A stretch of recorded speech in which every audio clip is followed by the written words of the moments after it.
првин психолошки аспект, што значи летувањето на море за населението? Знаеме дека секојдневно сме под стресен живот, работни обврски. Според психологијата, какво влијание има летувањето на море? Така е, сите ги чекаме тие 7 до 10 дена кои што се многу значајни за сите нас. Летувањето на море има исклучително позитивно влијание врз менталното здравје и психолошката благосостојба.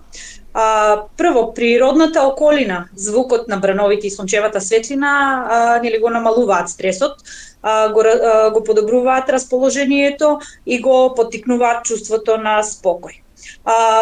Престојот на море е можност за да одмориме од секојдневната рутина, за нашата физичка активност, нели, за ги квалитетното време за себе, со најблиските што го поминуваме, и тоа е многу особено важно за емоционалната рамнотежа и општото здравје.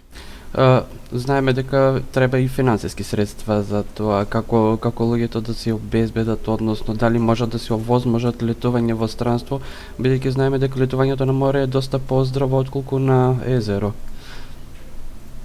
Без разлика дали е море или езеро, кој колку може, во зависност од својата финансиска состојба, значајно е да си заштеди нели средства кои ќе ги искористи во летниот период да помине на море или езеро.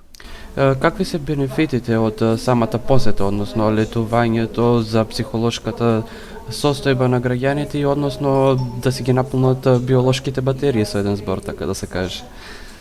Така е, како што кажав, нели престојот на море дека дава можност за одмор од секојдневните наши активности, секојдневната наша рутина, таму за нашата физичка активност и времето кое што го минуваме сами со себе е од особено значење за нашето психолошко здравје.